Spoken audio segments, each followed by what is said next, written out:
Daqui a gente está vendo uma paisagem a 220 metros de altura, de acordo com o nível do mar. E logo abaixo de nós temos aqui o bairro da Urca. É um bairro popularmente conhecido hoje em dia, tem um ponto turístico, é o Bondinho, mas originalmente toda essa área não era exatamente assim. E agora eu convido vocês a fazer um exercício de imaginação. Imaginar toda essa região abaixo de nós, sem os prédios, sem a construção e sem o próprio Bondinho.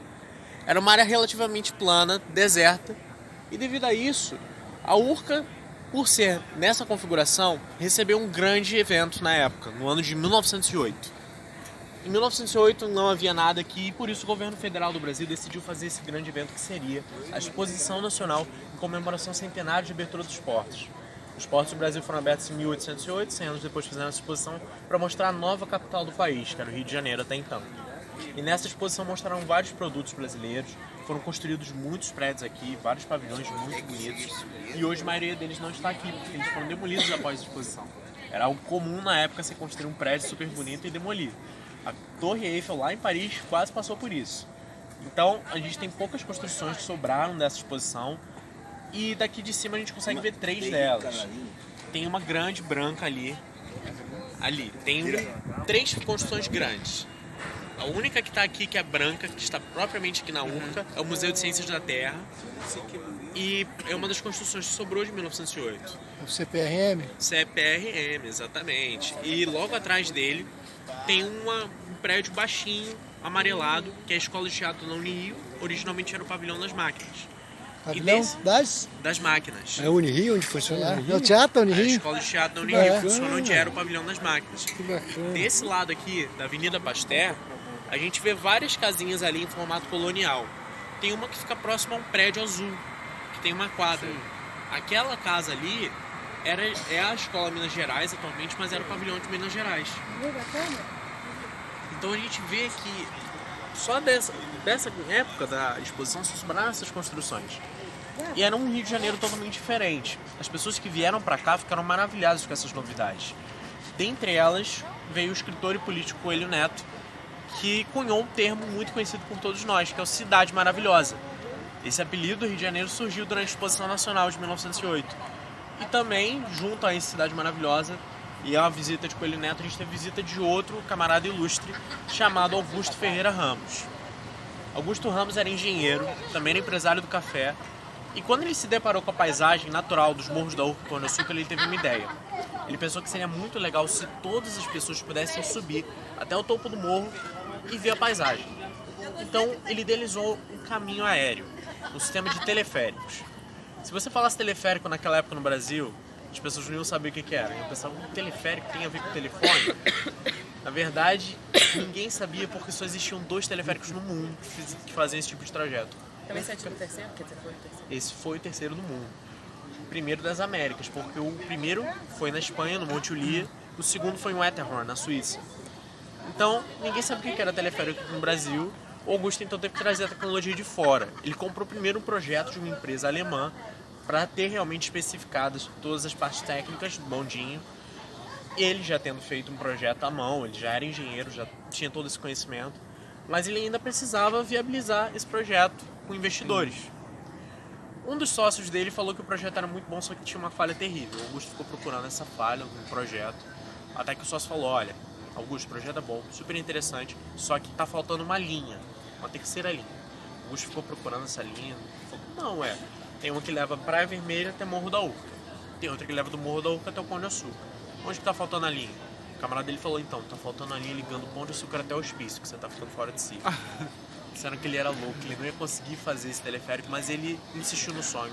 No ano seguinte, a exposição, em 1909... Gente, um segundo, podemos mudar a perspectiva? Você fica lá de lá e claro. na pista aqui? Em 1909, o Augusto conseguiu, então, a autorização do Zedelo Correia, que era prefeito do Rio de Janeiro, para conseguir construir o caminho aéreo. E ele, então, com essa autorização, viu outro desafio à frente dele. Geralmente, aqui atrás de mim, no Morro da Babilônia, a gente vê vários pontinhos na pedra. Esses pontinhos são os montanhistas, que até hoje escalam o Morro da Babilônia. Eles geralmente me ajudam a ilustrar o que foi o processo de construção do bondinho. Porque numa época sem helicóptero, o avião estando no seu estágio inicial, eles tiveram que então escalar com as peças de um guincho no topo dos morros. O Morro da Urca dava para chegar caminhando a pé, mas o Morro do Pão de Açúcar só escalador. E chegando com as peças desse guincho, montaram um guincho aqui em cima. Esse guincho que foi trazido peça por peça, foi montado, era operado manualmente. E daqui de cima jogava-se uma corda. Essa corda que estava ligada ao guincho foi amarrado o primeiro cabo de aço que conectou as estações. E daí, manualmente, os operários puxaram o primeiro cabo. Exatamente daqui? Exatamente, mais ou menos daqui. Tá. Porque aqui era a antiga estação 1. Aham. Então eles conseguiram erguer o primeiro cabo de aço que conectou os morros. Então foi assim que eles conseguiram trazer peça por peça com um sistema muito parecido com o que vocês viram, que é aquele verde todo aberto, que é o atual cargueiro. Aquele é o sistema atual de transporte de cargas e materiais, a gente traz tudo por ele. Algumas coisas a gente traz com um bondinho também, mas eu vou falar mais pra frente. E trazendo peça por peça, maquinário, espolias, tudo que era necessário para construir o bondinho. No dia 27 de outubro de 1912 foi inaugurado o primeiro teleférico do Brasil e o terceiro do mundo. Foi uma revolução para a cidade do Rio de Janeiro. Isso mudou o jeito como as pessoas de fora viam o Brasil. E a gente realmente tinha um ponto turístico muito inovador no Brasil. E a gente está diante dele aqui. Esse é o primeiro bondinho de 1912. A gente pode dar uma entrada e ver como é que ele é. Nossa, que cagaço! Imagina se subir nesse negócio. Muita gente fala que não subiria muito. Depois vai tem que focar. Muita gente fala o quê? Não subiria nele de jeito nenhum. Jamais subiria nesse teleférico de jeito nenhum. Porque ele não transpassa tanta segurança quanto que a gente tem hoje. Né? Mas não precisam ficar nervosos. Ele era tão seguro quanto o regulamento da época permitia ser. Tanto é que ele durou muito tempo nessa configuração. Essa cabine que a gente está andando, não, que a gente está dentro, não é uma réplica. É um bondinho de fato. É um bondinho de fato que realmente operou. Não é o primeiro de 1912. E uma curiosidade, nós chamamos ele de bondinho, estamos habituados a chamá-lo de bondinho. Mas pro resto do mundo é teleférico. Por que esse daqui se chama bondinho? Por causa do formato mesmo. Ele lembra muito os bondes que circulavam pela cidade. Muita gente vê, Esse bate o modelo olho. aqui, parece especialmente, um né? Ele é um modelo exclusivo, único. Ele era o único teleférico na época que parecia com um bonde que circulava pela cidade. Tanto é que o nome original não era bondinho, era Camarote Carril. E esse nome Camarote Carril não foi pra frente, caiu em desuso, porque as pessoas do Rio de Janeiro começaram a chamar ele de bondinho. Porque ele lembrava desses bondes. Então o nome ficou, o nome da companhia hoje é Bondinho Pão de Açúcar, por causa disso. Então esse legado ficou pro nome da companhia até hoje. E como vocês podem ver, ele é bem menor em comparação ao que a gente tem hoje em dia. Quantos passageiros vocês acham que ele conseguia levar nessa cabine? 20 pessoas. 20 pessoas? Quase.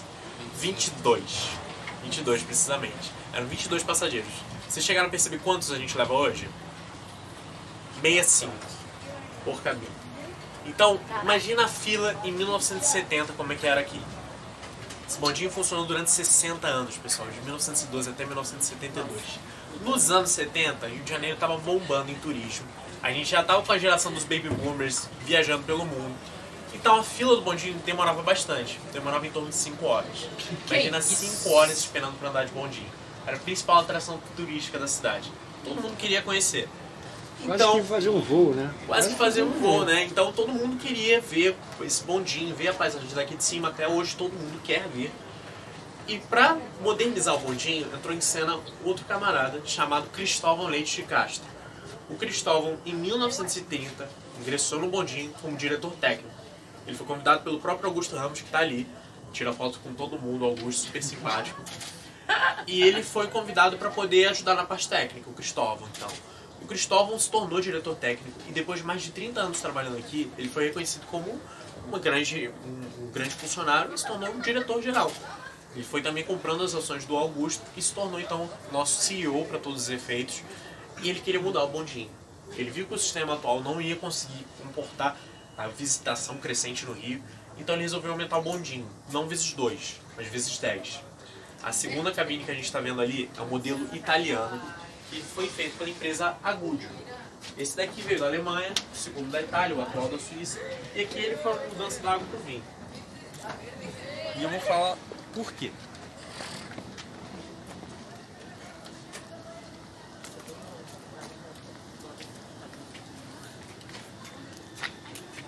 O Cristóvão, esse senhor simpático, ele aperta a mão de todo mundo, pessoal. Super simpático. Irado.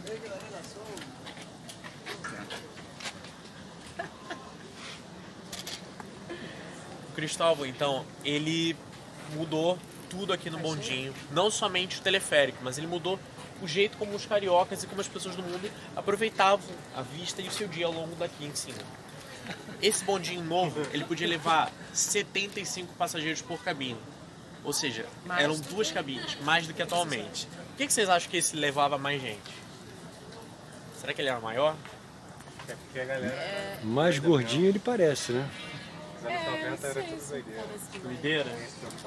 Os 90 anos a década livre. Década da responsabilidade. É. Então, não é por causa da responsabilidade. Na verdade, é por causa de uma coisa meio anos 2000 mesmo. O aumento do peso médio da população brasileira. A capacidade foi reduzida pelo aumento do peso médio da população brasileira. Exatamente. Tá todo mundo mais gordinho. Tá todo mundo mais Nos gordinho. Estados Unidos, Galera, vamos começar a fazer a trilha, então. Quando esse foi desativado? Esse foi em 2008, quando a gente implementou o bondinho atual. Eu andei nesse muitas vezes.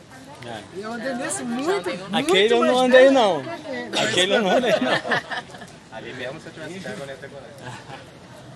Então, E pessoal, assim, cara, na época que É, geral é aquele. tem sim, contexto de modelo. assim, o contexto realmente mudou aqui. Porque anos 70 também era a época da liberdade. Esse bondinho aqui passou a trazer muito mais gente. Comparação em números, o primeiro podia levar cerca de 1.150 passageiros até o Pão de Açúcar, em um dia. Esse daqui podia, na capacidade máxima, levar 1.360 passageiros por hora.